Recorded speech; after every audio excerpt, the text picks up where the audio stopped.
Sada ćemo ponoviti koji su to osnovni elementi piramide i usvojit ćemo jedan novi jako važan pojam, a to je apotema. Piramida je geometrijsko telo koje je ograničeno jednim mnogouglom i sa onoliko trouglova koliko taj mnogougao ima stranica. Na slici vidimo jednu trostranu piramidu. Ona u osnovi ima trougao, pa zbog toga ima 3 bočne strane.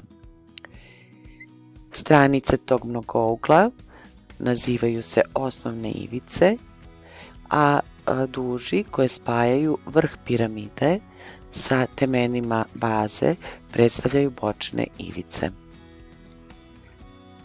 Duž koja predstavlja rastojanje od vrha do baze piramide naziva se visina, upravo sam je označila crvenom bojom, i ukoliko podnožje te visine predstavlja centar kružnice koja je opisana oko osnove, onda je u osnovi pravilan mnogougao, pa je piramida pravilna.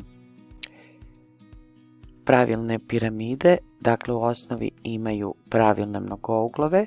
Zamislit ćemo da je ova naša recimo piramida pravilna, to bi značilo da je u osnovi jednakostranični trougao. Duž koja predstavlja visinu bočne strane naziva se apotema i nju sam sada obeležila zelenom bojom. Hajde sada da obeležimo ove elemente. Dakle, ova crvena duž neka bude visina veliko H, a apotemu ćemo označiti malim slovom H. Ova ovdje duž predstavlja rastojanje od centra kružnice do njene stranice, pa zapravo predstavlja poluprečnik upisane kružnice. Pošto pričamo o pravim piramidama, ovaj ovdje trougao je pravougli, pa u njemu važi Pitagorina teorema, odnosno kvadrat nad hipotenuzom, to je u našem slučaju apotema ili visina bočne strane, na kvadrat jednaka je zbiru kvadrata nad katetama. Katete su veliko H i R upisane kružnice.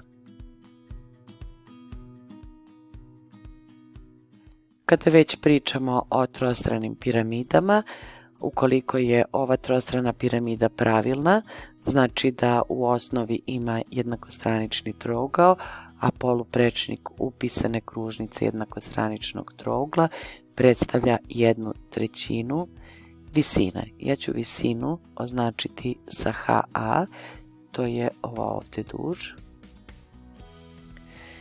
Visina jednakostraničnog trougla ili HA izračunava se po formuli A korena iz 3 sa 2.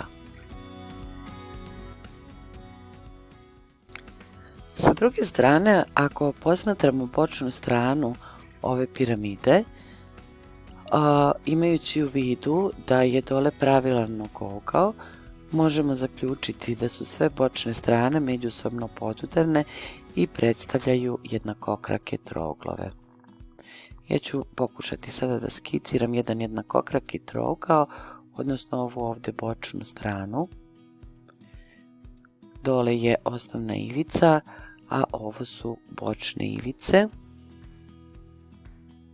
Visina ovog trougla je zapravo apotema i onda možemo zaključiti da u jednom, odnosno u oba ova dva trougla jer su podudarni važi Pitagorina teorema.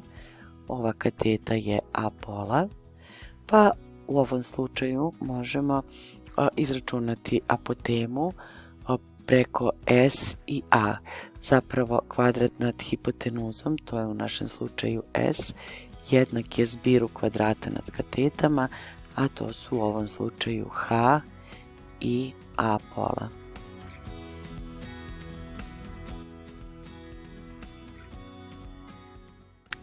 Na ovoj slici vidimo jednu četvorostranu piramidu, što znači da ona u osnovi ima četvorougao. Ukoliko je pravilna, taj četvorougao je pravilan, odnosno kvadrat. Centar upisane kružnice oko kvadrata nalazi se u presjeku dijagonala, pa ukoliko povučem apotemu, opet ovi su trouglovi jednakokraki i sve bočne strane su međusobno podudarne jer je u pitanju pravilna četvorostrana piramida.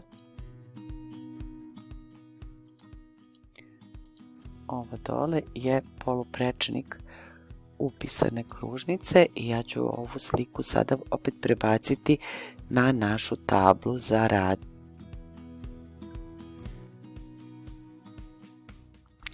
Uočimo ovaj ovdje pravougli trougao, čija je hipotenuza apotema, pa je h na kvadrat jednako zbiru kvadrata nad katetama, to su veliko h na kvadrat plus r upisane na kvadrat.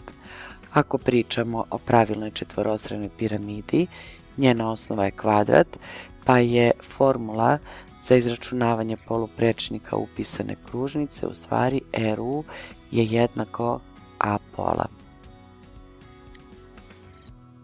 Ako pogledamo samo ovu bočnu stranu, opet ćemo uočiti da je ovaj trougao jednakokraki. Stranice ovog jednakokrakog trougla su A i S, a visina pada tačno uz središte ove osnovice H, pa u ovom trouglu važi Pitagorina teorema. Ovo ovdje je pola stranice A, pa je kvadrat nad hipotenuzom, u našem slučaju to je bočna ivica S. S na kvadrat je jednako H na kvadrat plus A pola na kvadrat. Na kraju, hajde da vidimo šta se dešava kod pravilne šestostrane piramide. Dakle, pravilna šestostrana piramida u osnovi ima pravilan šestougao. Najpregledniji mi je otprilike da uzmem ovu ovdje bočnu stranu, da bih skicirala apotemu. Ovo dole bi bio poluprečnik kružnice koja je upisana u taj šestougao. Prenećemo ovu skicu.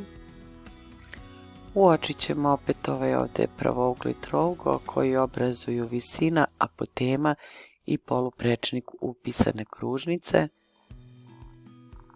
Skicirat ću koliko mogu. Dakle, ovo je apotema, visina, poluprečnik upisane kružnice.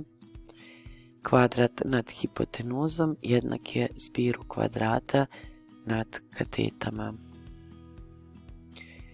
R upisane kružnice kod pravilnog šestougla jednak je visini ovog jednakostraničnog trougla, a to je a korena iz 3 sa 2. Ukoliko izdvojimo ovu bočnu stranu, koja je zapravo jednakokraki trougao, dole je A, ovo su bočne ivice, a ovo je apotema.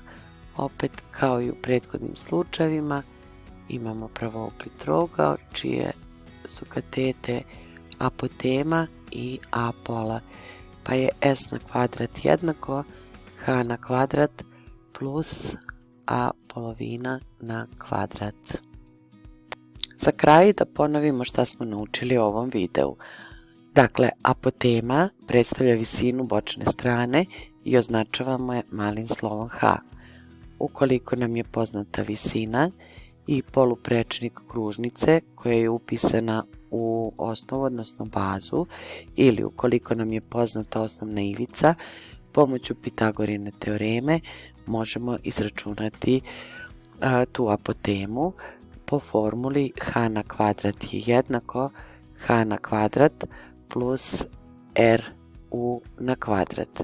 Ova formula važi za svaku piramidu, ali se formula za poluprečnik upisane kružnice menja zavisno od toga šta imamo u osnovi. Sa druge strane, ako posmatramo bočnu stranu, ivice tog trougla, odnosno stranice tog trougla su osnovna ivica A i bočne ivice S. Apotema predstavlja visinu ovog trougla, Pa ovdje važi Pitagorina teorema, a formula za izračunavanje glasi s na kvadrat je jednako h na kvadrat plus polovina, znači a polovina na kvadrat. To bi bilo sve za današnji video. Ukoliko vam je bio koristan, obavezno ga lajkujte i podelite sa onima za koje smatrate da će im ovaj video koristiti.